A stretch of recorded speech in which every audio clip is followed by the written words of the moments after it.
Welcome back, guys, to another Ivy League Mindset podcast. We have Jesse Sherriff here.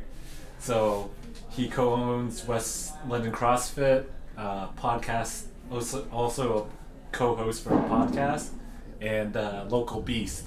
So, and you just got into jiu-jitsu, is that right? Yeah, just this past year. I've been doing it for about 8 months, I guess, at this point. 8 months? Yeah. Nice. How do you like it? Oh, I love it. Yeah. It's so addicting. Yeah. I don't know what it is about it yet. I haven't been able to put my finger on it, but a lot different from what you're doing right now, right? Absolutely. Do you compete in CrossFit? I do. Okay. Yeah. So that transition from CrossFit, we'll get into CrossFit in a little bit, but that transition from being a CrossFit competitor to new at Jiu-Jitsu is a big transition, eh? Yeah, it is. Do you find it very humbling? For sure. Yeah. And I think that's just like anything else that you try for the first time. If you're open to it, then the humbling isn't like a negative thing. It's more of an exciting thing than anything else, and that's kind of what I take from it. Mm-hmm. Like every time I go to jiu-jitsu, it has a different. I don't want to go too big of a tangent, but it had a different like introduction than CrossFit did. Yeah. So with like strength training and conditioning, you feel like you're getting better really fast. Yes. When you're first starting, mm-hmm. You're getting stronger every single session. You're seeing the lifts go up. You feel more conditioned. You feel more able every single session. Yeah. At jiu-jitsu, I feel the complete opposite. I feel worse. Every single time I go, I feel like I'm getting worse. Yeah. And I think around like the 6 month mark, all the people that, in hindsight, were taking it very, very easy on me. Yeah. At the very beginning, started to try a little bit. And then it was like right back to the start again. It's like I don't know how to do anything. This is brutal. How important is it for you to have that? It's almost like a slow grind. It's like doing something, like you say, where you don't think that you're progressing, but you are. Yeah. But it just takes a long time. How important is it for you to have something like that in your life? Very, very important. I think that's the main reason why I started jiu-jitsu. I was finding like moderate success competing in CrossFit and functional fitness. Mm-hmm. I felt like I had reached, with my commitment and with my ability, I felt like I kind of reached as far as I was going to go in that sport. Yeah. And then for a couple months you just kind of feel stagnant. Yeah. And then that, to me, I don't like that at all. Mm-hmm. So it was time to find something to get that back a little bit. Almost like a little bit of fire for you, right? Yeah, absolutely. Yeah, and that struggle's fun, and what I like about it is that even if you put in the hard work, it doesn't really owe you anything. Yep. Right? So you can work as hard as you want and do as much as you possibly can. Mm-hmm. That doesn't mean that you're going to be a black belt. Yeah. Right? Yep. Those things don't go hand in hand. Yeah. For CrossFit, you could train 6 hours a day and do the exact same workouts that the fittest man on earth or fittest woman on earth is doing. That doesn't make you... So both similar in that sense. Yeah. And that's kind of fun about it too, right? Yeah. One thing that I really respect about you is that you always post these things that are about your clients and stuff like that. But also, one thing that I noticed about you, you post this thing about you failing a squat. I don't know if you remember this, but you put something along the lines of that you need something humbling like this once a day. Yeah, every day. Every day. Yeah. And I feel like that's a perfect transition to jiu-jitsu, and I find you're a white belt in jiu-jitsu right now. Yeah. It takes forever, by the way, guys. I'm sure I've mentioned that many times, to get to black belt, and some people don't even make it there. But to get humbled that often and to plug away is so tough, right? Yeah, for sure. Yeah, jiu-jitsu, it's not always just getting like tapped either in practice. Like you could attempt some drill that you've been working on in class for a couple weeks or something like that. Yeah. And then it doesn't work because you missed the smallest little detail. Yeah. That was the biggest thing in the whole move that you're doing. Yeah. And it's like, man. Right. Are you enjoying the little tweaks in jiu-jitsu? Like, you could do the same move over and over and over again, and you'll learn something new about it. Yeah. Are you enjoying that? I love that. Yeah.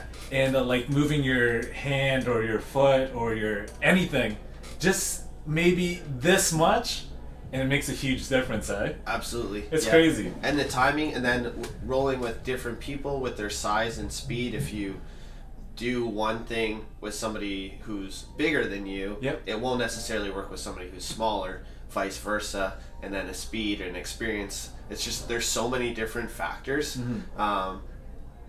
that I don't think you'll ever know anything. Yeah. Right? Like talking to our coach at Adrenaline, like he's like, he feels like he started over again when he got his black belt. He went from white to black, and then it was like, start over again. You gotta learn everything, because there's so much to learn, and that's exciting to me. So, some people that doesn't really, jive with them. They're like, I want to be the best, and I want to be the master at it. It's like, well, that's not really what it's all about. Yeah, it's fun and humbling all the time, like we said, but the belts don't make you.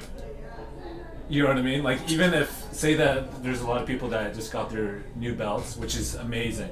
When you get a new belt, you should be proud of yourself. It's amazing and all that stuff. Even a stripe. But it doesn't change your game. That's right, yeah. Right? If anything, it should fuel you to step up to that belt, which is cool. Yeah. So. And I can feel that rolling with the people that just got promoted.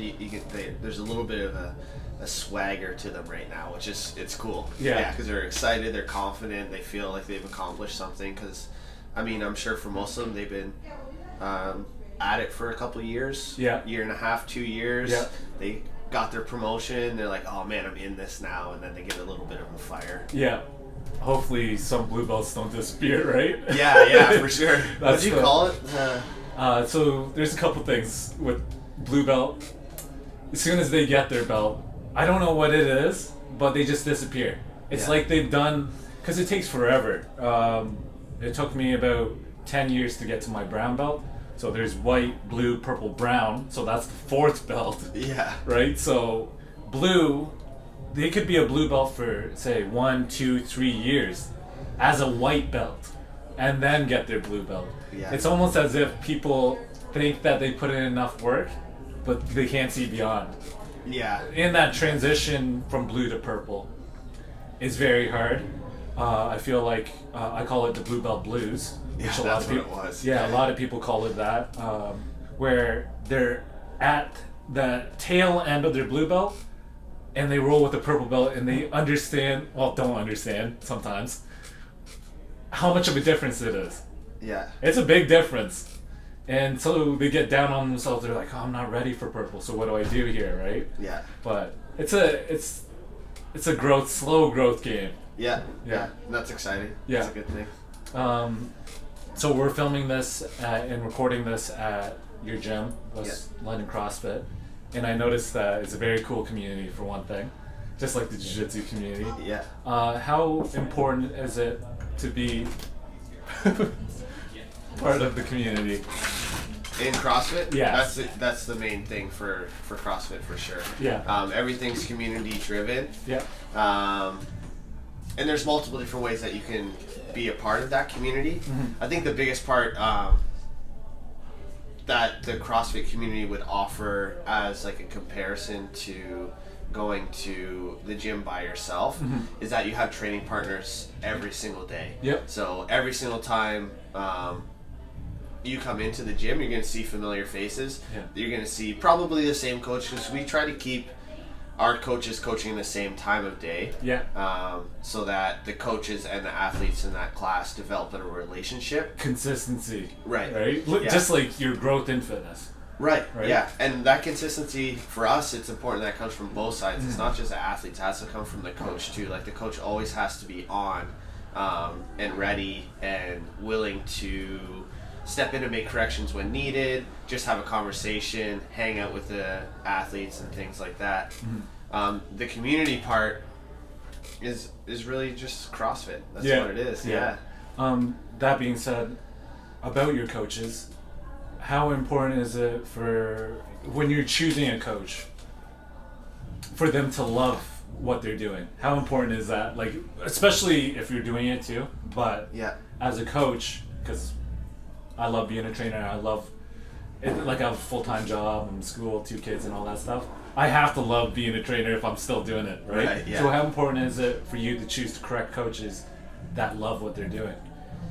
That's number one. That's the number one thing we look for. We just actually hired a couple new coaches here, and really what led us to those specific people is how they interacted with the athletes at the gym. Yeah. They were both athletes, but they had coached before at other gyms. They just moved to the area, so they're kind of feeling it out. Yeah. But the big thing that we're watching is like, how do they interact with people? Yeah. Is it head down, going straight to their barbell On their phone. on their phones, things Yeah. like that, right? Like that's not something that we want. Yeah. So we look for just, are they checking in with people? Are they? I'm 100%, and there's this. It's because it's a. I think it can kind of be an ego thing for some coaches that if you're coaching the class, you don't want other people giving people corrections. Yeah. But there's nothing wrong. That's part of the community as well, right? Yep. Where it's a cohesive team and everybody works together. Yep. So these individuals, I saw them like giving other people little pointers, Yep. encouraging people, things like that, Yep. and then the conversations. Constructive. That's right. Criticism. That's Yeah, right. Yeah. for sure. It's not like you're doing that wrong. It's like, Yeah. have you tried X, Y, Z? Yeah. What about this? Yeah. How do you feel about that? How did that lift feel? Like getting and those types of questions lead to the discovery for the athlete themselves instead Yeah. of just telling them what to do all the time. Yep. So these people really showed those traits, and then the conversation is like, hey, do you want to coach? Yeah. Because you have the personality for it, Yeah. and you have the knowledge for it, but if you don't want to, then Yeah. it's not worth. Because you have to be, like you said, if you're gonna do this, you gotta have a passion for it. Because Yeah. I mean, it's kind of a trend of our conversation, but it's a slow grind also. Oh yeah, Right. that's it. And the progression of being a coach is not just this is you, right? It's you progressing as a coach with your clients. Yes. Right. You get better as a coach as you coach more, right? I say all the time is that somebody could have all the knowledge in the world about this one subject. Doesn't mean they're going to be a good coach or instructor or teacher. Yeah, totally. Yeah, Right. you see that in teachers all the time. Yeah, if they don't have the love for it, right? The love for teaching, and they have all the knowledge, then I say don't do it. Yeah. Honestly, Yeah. like if they're just doing it for money, okay, that's part of it. But the love for it, I feel like you always have to have that. Right. Yeah. Yeah, and that helps when you're in a coaching role. That helps people understand you a little bit more too, because they can see where your intention's coming from, and they can feel the attention that you're giving them. Yeah. And like, not only from a support standpoint, but also like you have to challenge them too. It's like a delicate Yeah, exactly. balance Yeah. that Oh you yeah, have to for sure. find. And a good coach can find and tell somebody without hurting their feelings, right? Right. Or sometimes hurt their feelings. How to progress slowly and fix certain things, right? So, Yeah. and that's a good coach, right? Yeah. And that's part of the growth again, Yeah. right? You just did, before you went away on your little vacation, we'll talk about that in a little bit, but you did an event for the community. So back to the community, you did a little event here. Yeah. Can you talk about that a little bit? Yeah. So it's our summer event. It's called Suns Out, Guns Out. Okay, right on. Yeah. And for us, that we have events that are for the full London CrossFit community and the CrossFit community as a whole. Yeah. This one specifically is for our athletes and their close friends and family can come and Yeah. participate as well. So there's fitness involved, Yeah. but it's not CrossFit. Yep. So that makes it more accessible to like if somebody wants to bring their mom out and Yep. she's never done CrossFit before, Yep. she doesn't have to worry about knowing how to do barbell movement or a pull-up or something like Yep. that. If she can stand up and move her body, then she's going to Yeah. be pretty good. So the focus on that is to bring new members and old members, Yeah. AM members and PM members, right? Yep. Because usually people have a preferred time to Yep, train. exactly, yeah. Have everybody come into the gym at the same time. And it's kind of funny for us, like we see members that have been at the gym for like 4 years meeting each other Yeah. for the first time. That's kind of cool, though. It's cool, right? Really cool. Yeah, and then they bring their kids, and then their kids become friends, and then sometimes they end up joining CrossFit Kids together, or they're on the same soccer team or whatever. And then that just continues to like spread those roots of the community out. And not just a community for our gym and CrossFit, but just for like fitness in general. And just making a healthier community as a whole, a more aware community as a whole, awareness of what they're capable of doing, and really how easy it can be to be exposed to that if you're in the right spots. Yeah. Right. Because I mean, even in our plaza, if you stay at the front of the plaza, Yeah. I mean, there's a karate gym at the front, so Yeah. there's fitness up there too. Yeah. But you know what I mean? Like if you're down at Captain's Oil all the time and you're not even aware that this is here, then Yeah. maybe fitness isn't even an opportunity for you. Yeah. So just opening up that new Yeah. sort of dimension, I guess, and like realizing how close it actually is and how accessible it is can really help make the community healthier. On that point, if somebody is on that line of wanting to do CrossFit but unsure, what kind of advice would you give them? I think the most common thing, and I think this might be for jiu-jitsu as well, is people feel like they have to be in shape before they start. 100%. Right? It's like they have to go to, and there's nothing wrong with this. I'm not saying this as a negative thing, but people feel like they have to start running to lose weight, or go to a big box gym just to get like a baseline. A baseline, Yeah. a start, Yeah. something before they jump into this. But just like anything, when you first start, you start at the beginning. You That's don't it. start down Yeah. here, right? So you don't have to be doing what the people are doing at the CrossFit Games. Yeah. You're going to be doing the same thing. It's going to just look a little bit different. Exactly. And CrossFit's big thing is that it's infinitely scalable. Yep. So, for example, just using a pretty common movement, let's say like a push-up, right? You'll see some people doing handstand push-ups. You'll see some people doing push-ups on the ground, push-ups from the knees, push-ups on the box, push-ups on the wall. But everyone's doing the same thing together. Yeah. And having that that's the cohesiveness of a CrossFit community, allows them to progress together and not feel like they're segregated off. And it's like, oh, you can't do handstand push-ups, well, you have to go over here and do this separate program. You're not allowed to do the CrossFit class. Like that's not how it goes. Can I say one thing about that? Yes. How I feel about that, where people are doing push-ups depending on their progression, I feel like everybody's 100% is different, right? Yeah. So at the time, say that you're doing the handstand push-ups, say that's your 100% now. But at the beginning, your push-ups were against the wall. Right. See how everybody's giving 100%? That's why I really enjoy the process of like everybody's giving their 100%. Don't worry about everybody else. Just worry about your 100%. That your effort, Yeah. right? Yeah. So I think that's pretty cool. Yeah, for sure. It's Yeah. awesome. Yeah. So let's speak on your vacation there. Yeah. I know that you went to another jiu-jitsu gym. Can you speak on your experience a little bit there? Yeah. It was different than what I have come to learn from the gym that I go to here in London. And it opened my eyes. So I've done this with CrossFit before, because you can drop in at other affiliates. Yep. And you feel the differences between the programming, between Styles, like, right? styles of the gym, the setup of the gym, the coaching style, the community feel. And I didn't realize, and I don't know why, but I didn't make the connection that jiu-jitsu was going to be the same thing. Yeah. Okay, I don't no idea why. Yeah. And I'm not sure if it's just because it was a smaller school compared to where I train here. Whereas like last night, the class I was at was 35. Yeah, There's 35. Shout out to Adrenaline. Yeah, that's sick. Like that's so many people, and everyone.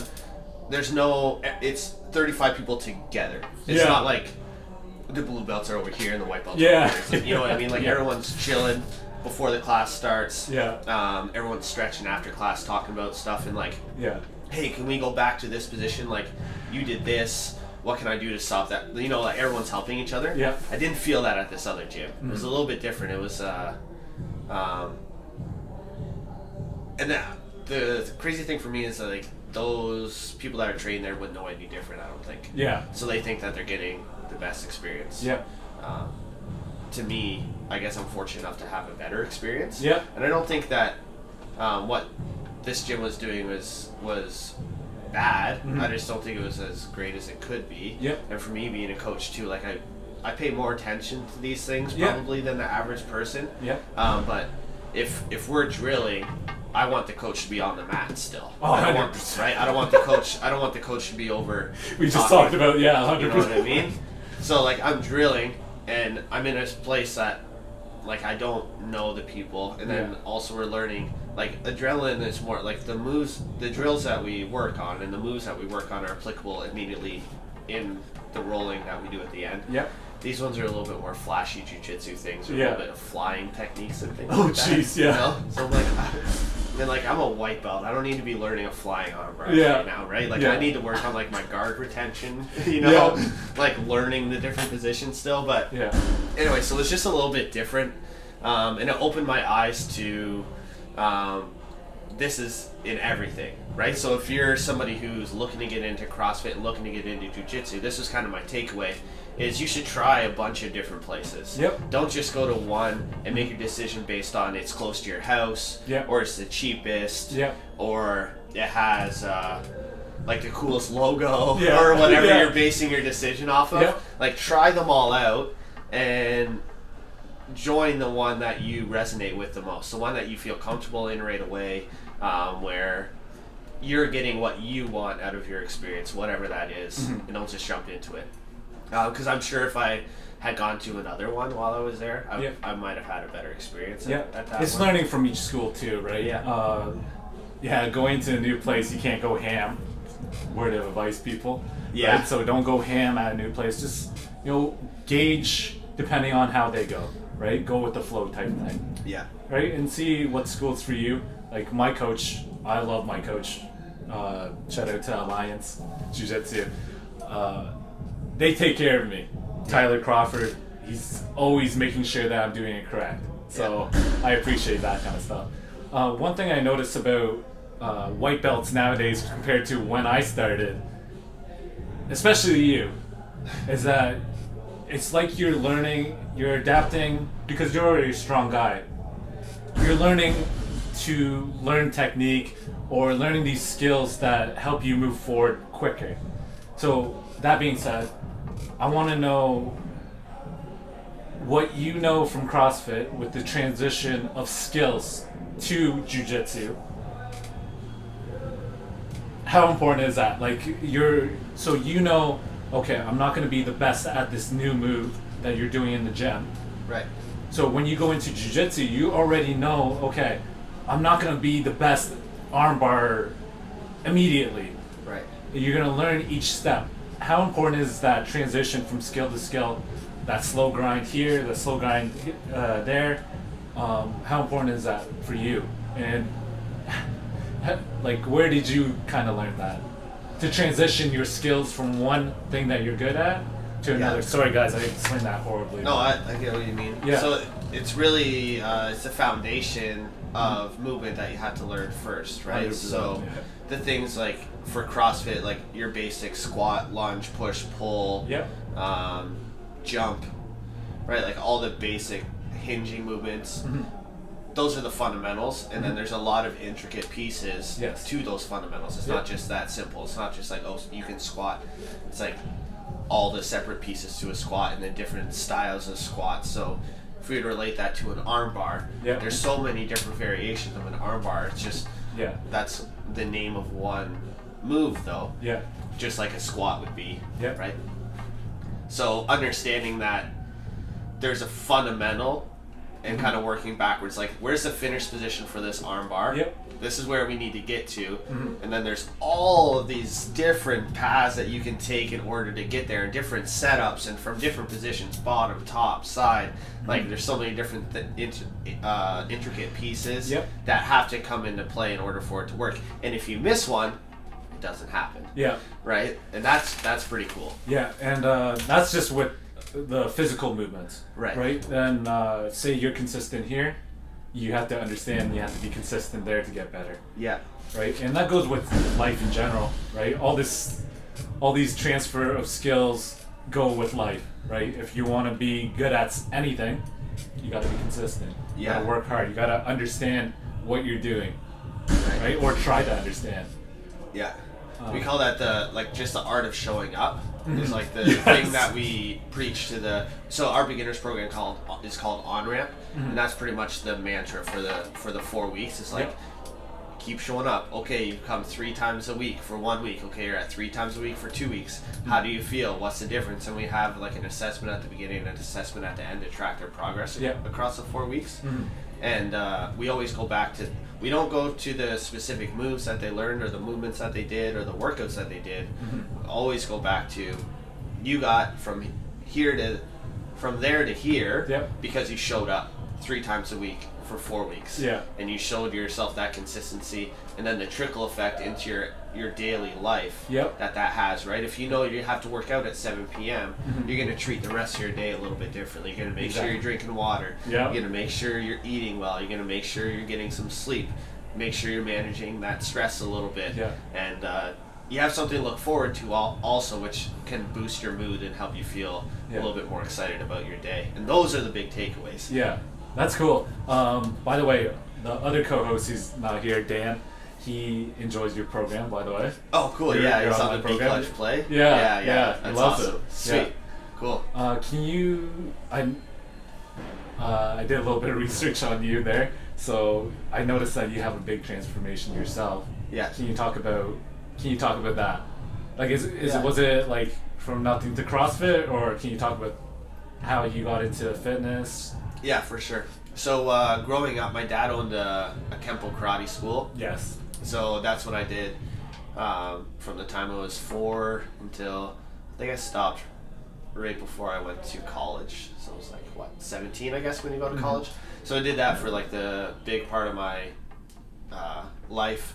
I also played sports. I was from a small town, Dorchester, just outside of London. So Dorchester's the type of town that, like, if you played one sport, you had to play all the sports because there was only so many kids. Right? So it's like at high school, if you played basketball, well, the coaches were on you to play soccer. And the soccer coaches were on you to play rugby. And then the rugby coaches were on you to go to wrestling. And, like, everyone, like, you had to do all the things because there just weren't enough kids. So I just did everything. And I think that's why, looking forward a bit, I think that's why I got drawn to CrossFit, is because CrossFit is a little bit of everything. It's not just strength training, it's not just running, it's everything. So I think that's kind of where I got that from. It's like I had always done lots of different sports, and I got bored with just doing one thing. So I was really skinny. I don't think I grew until I was like 16, 15, 16. And then I just stayed the same weight and then just went straight up. So I was beanpole. Yeah, I was 6 feet and like 150. Oh, jeez. Going into college. I was really small. Really skinny. I had like basic body awareness stuff from playing sports, but I definitely was not strong. Because strength and conditioning wasn't prioritized, especially in a smaller community. There's not the same resources, right? Exactly. Our high school had a weight room, but it was very, very small. It's a small high school, so there's not as many teachers or coaches. So just the resources were a little bit low. So it was never prioritized, and nobody's teaching you how to do it, so you don't really do it that much.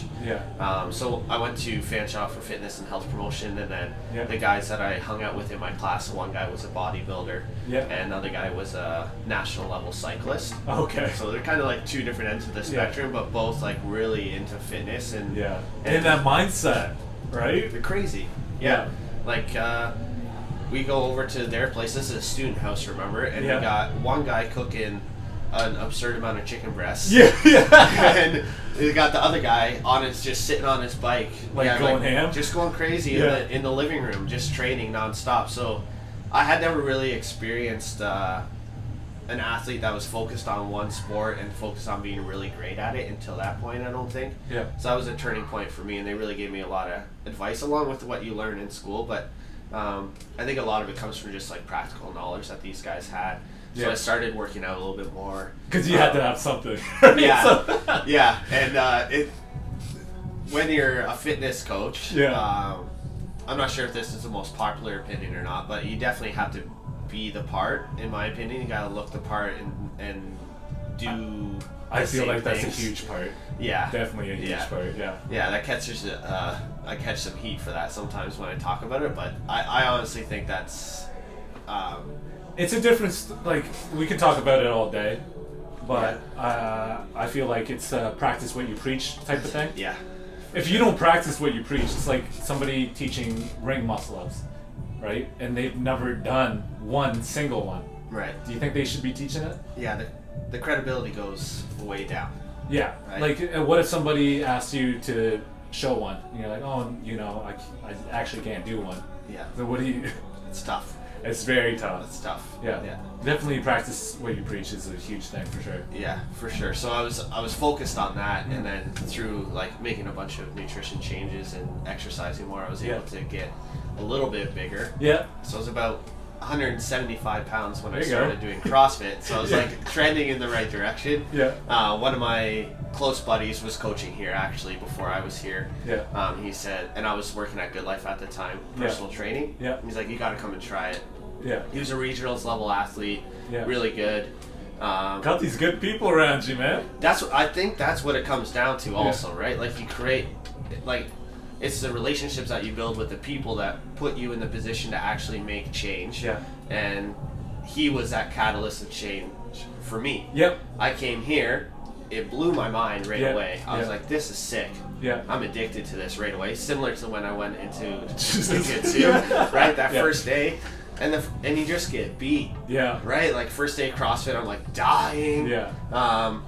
First day jiu-jitsu, dying. Yeah. And you think that's the only time you're gonna die. Little do you know, It's that's every gonna day. be every Yeah. single day. Yeah. So I think it takes a certain type of person to want to do that. I to love that yourself. stuff personally. Me too. I love it. Yeah. Yeah, going back to that post, like I'm serious about that. I want to fail miserably at least once a day. You learn so much about yourself, That's eh? right. Yeah, how to react to it, and I think the big thing right now is like self-love and things like that. Mm-hmm. But I think there's different. I have a different view on that. I think than some people. Like I don't think self-love is. So I failed that back squat in that post. Yeah. That doesn't mean I was happy to fail that back squat. Mm-hmm. I was not happy at all. Yeah. I was mad. Yeah.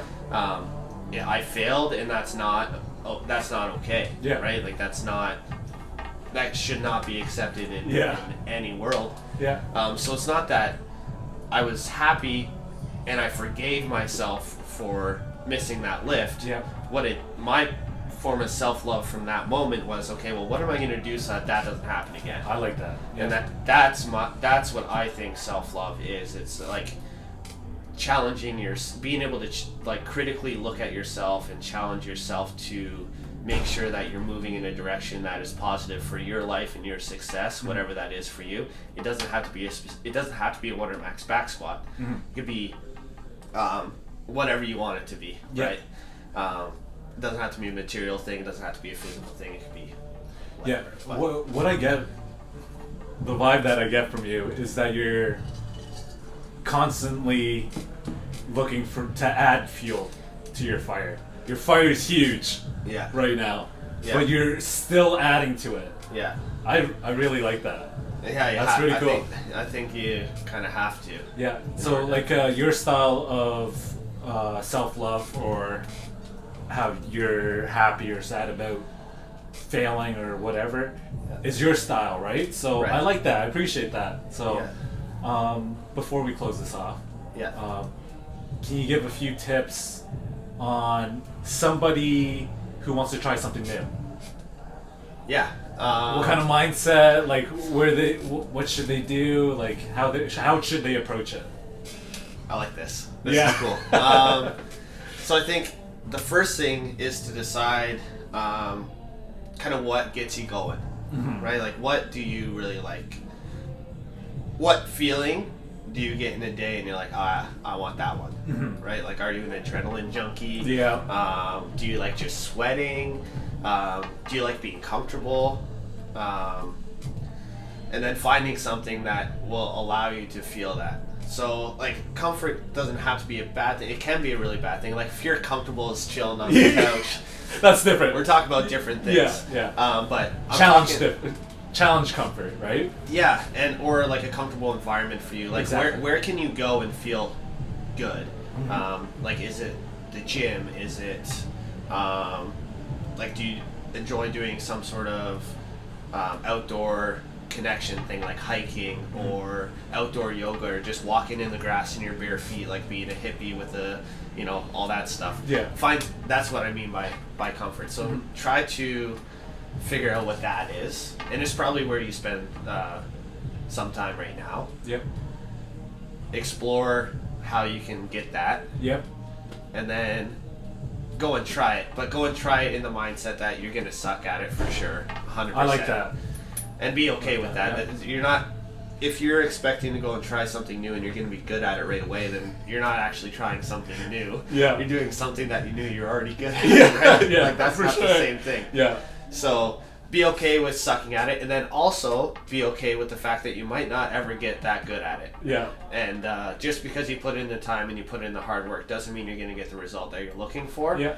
But you learn so much along that path or that journey of time or hours spent training or commitment or experience.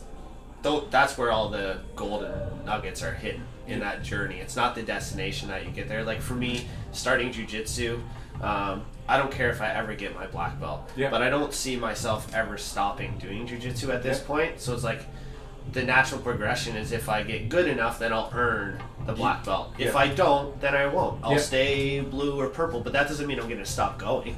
That's not what it's about. Yeah, what you're speaking on is almost like the formula for longevity in anything you do, right? If you go in, just like, I talked about this a few times, but somebody who wants to lose 10 pounds, which is, it's okay if they want to lose 10 pounds, or do they want to be better at fitness and health? Right. See, that's the longevity mind saying that you want to be better. Short term is, I just want to lose 10 pounds. What's after 10 pounds? Right. If you think about just getting better, that 10 pounds will come. Yeah. That happened in the CrossFit community as well. So there used to be a competition called regionals, which would qualify you for the games. And so many people had a goal set that regionals was going to be, like, that's their goal. They want to qualify for regionals. They took away regionals. They're not a thing anymore. So we're in, like, this weird transition period where we have all these athletes that have put so much time and effort in and don't have their goal that they want to achieve isn't even a thing anymore. So you got to be ready. Like, that's crazy, right? So it's like, now they're in a self-reflection phase where, like, okay, well, why am I actually doing this? Yes. Because that's not there anymore. So you think this is a good thing or a bad thing? I think for the athlete, it's the best thing that could have possibly happened. There we go. Yeah, I think so. That's the longevity, right? So caught up in that regionals. Yeah. So much emotional connection with that. Yeah. That magical, mystical thing that, like, if I get this, I'm gonna be happy. Yeah. It's all relying on that, and now they're realizing, like, I just do this because I really like it. Yeah. Right. I really enjoy competing. I really enjoy training. I enjoy the people that I do it with, and that's what they're actually doing it for. Regionals had nothing to do with why they were doing it. Otherwise, they wouldn't still be doing it because they haven't even qualified yet. Yeah. Right. It's just, it's that little sparkly thing that they're chasing that they think that they want, when really they just like doing what they're doing every day. Yeah, I love that self-reflection comment that you had there. You needed to do that all the time, right? And I think this fast forwards their progression, right? I've had these things where I'm like stagnant, and this one thing, it could be a tiny thing, somebody's saying something, you're like, oh shoot, why am I doing this thing? Right. Yeah. So your tips, comfort, looking for a place that will challenge you, something that will make you connect with the emotion that you want, right? And longevity, which is great advice. Before I close this off, I want to talk about a little bit of bringing comfort into every part of your life, right? So if it's work too, I have a buddy. I'll tell his story here. He's been in and out of jobs, but he had a temp job, and you know how sometimes temps get treated poorly sometimes, right? So he was at a construction site where the guy just treated him like crap for weeks. And then it came to a point where, like, he was doing all the work. He's a hard worker. He's doing but the guy just wanted to bring him down. Don't be in a place where you're not comfortable. Right. You have to enjoy your job, your health, your kids, everything that you're doing, right? So. Yeah. I think we both have the same definition of comfort, where it's not like comfort isn't always the easiest thing. Yeah. The comfort is where you feel like you're the most fulfilled. Yes. Yep. Would be. I like being my comfortable is not being comfortable. That's right. Right? Yeah. Always being challenged to be better than I was. I want to be. This is my personal goal: is to have my son join jiu-jitsu when he wants to, right? Yeah. And be able to handle myself against him. Yeah. When he's my age now. Yeah. That's cool because we see the Bardens doing that right now at the gym, right? Yeah. When I look at that, I'm like, that's a cool relationship. Inspiration, eh? Yeah. Yeah, that relationship that they have because of jiu-jitsu is something that I'm sure a lot of people will never be able to experience. It's a connection on a different level. I say jiu-jitsu, but it could be anything. It could be anything. Guys, don't get me wrong. Yes, I want my son in jiu-jitsu, but it doesn't have to. I'm not going to force him to be in jiu-jitsu. Whatever it is. If he wants to wrestle me, fight me, whatever, I want to be able to handle him in any situation. That's my goal. Yeah. That's why I do what I do. Yeah. Right? Also quick. That's it. You have to continue to be better than you are. That way he never catches up and motivates him to be, my dad practices what he preaches. So when I take his advice, he does what he says he's going to do. Right? Yeah. It's hard to take advice from, say it's health, somebody who smokes. Right. How hard is that? You know what I mean? Absolutely. This guy's smoking. He's like, you got to be better for yourself. It's like stuff. Don't take your health advice out front of like Frog. Yeah, that's it. Smoke pit. You got to go to the right place. That's it. Everybody's getting wasted and giving out health advice, right? Yeah, for sure. I think that goes along. Like your kids, I see in your Instagram stories all the time. Mm-hmm. Like they're moving and active, and like they're trying handstands or hanging from bars, and their only reason why they're doing that is because they see you do it. Yeah, I wanted to make their normal though, right? It's awesome. That's what you want to integrate into their brain, that this is normal to move every day. Yeah. Do they complain ever about doing that stuff? Never. Never. You know what? They love being on the tablet. I won't lie. But if I said, let's go to the park, let's go play, they'd rather do that. And that, I like that. Yeah. So. And the language that you use there, you're like, let's go to the park, let's go play. It's not, we got to go outside. Yeah. Oh, you have to go work out. Oh, we have to go. Like, you're wording it in a way that, like, you're having fun. They already know. Fun. Yeah, it's like they already know that, the park is fun. Yeah. They get to run around and be a kid. Yeah. And I like their energy, even though it drains. You can work out for hours and hours and hours. 10 minutes with them sometimes it's like, oh my god, I'm done. Yeah, but that's cool. That's a part that I have a hard time having any sort of like merit with. That is because I don't have kids. So like me giving advice to parents, like, no, like you are an example and you do have that pressure. When I say it, they're like, oh, what do you know? And so I can't really so I was just curious, like, what their response is, because everyone that I speak to here that has kids and they do the same things with them, it's the same thing. The kids rarely complain about doing the physical stuff because it's worded different, and they see and watch mom and dad are doing that's right. It's part of, it's just that's what you do. That's what people do. It's hard to get your kids to go outside if you're sitting on the couch watching Netflix and say, hey kids, go outside. That's it. They're like, well, and what do you want from your kids, right? If you're not practicing what you preach, but you want your kids to be better, like, what kind of example are you going to be, right? You know what I mean? So that's how I kind of see it with anything. Like, I want to be good at jiu-jitsu, but also I want to make sure that I'm taking care of my partners and all that stuff to be better.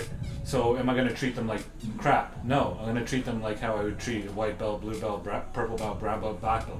All the same, Yeah. you know, respect, and just, you know, try to get everybody better. Yeah, like after we roll, every single time you give me something that you notice that I could do better next time.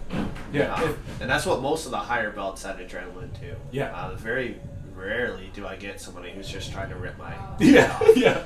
Right. If anything, they're making you better to make themselves better too, which is, that's part of the game too, right? You surround yourself with good people, you make them better, it makes you better. Yeah. So, one last thing. Do you want to shout out to anybody? Shout out to your podcast. Okay, sure. Your gym. Yeah, so we're recording this right now in our very small office at West London Crossfit. I do online programming, Sheriff Performance Academy. I also do a podcast called The Fitness Experiment with my co-host Chad Bidding from Brain Ignition. He's also a coach at West London CrossFit. And he and I do some online consulting. He's a nutrition genius, complete nerd. Yeah. Like, his idea of fun is reading PubMed and drinking coffee. Yeah. So that's all he does. And I take care of the fitness side of things. So we have a nice like balance That's there. a beautiful balance. Because nutrition to me isn't as I'm definitely not a nutrition expert, so I don't like speaking on that stuff as much. Yep. He loves it. He's the same thing with fitness, so we kind of balance it out. But yeah, that's pretty much where you can find me. Instagram, Sheriff Academy, or The Fitness Experiment. Same thing on Facebook. Same thing on YouTube. Yeah, We're we'll put all the links. We'll put all the links in the bio there for this podcast, and I'll send it to you. So Yeah, cool. all right, man. Appreciate it. Yeah, thanks, man. It was Yeah, fun. yeah. Thank you. Time to roll. Thanks, guys. Yeah.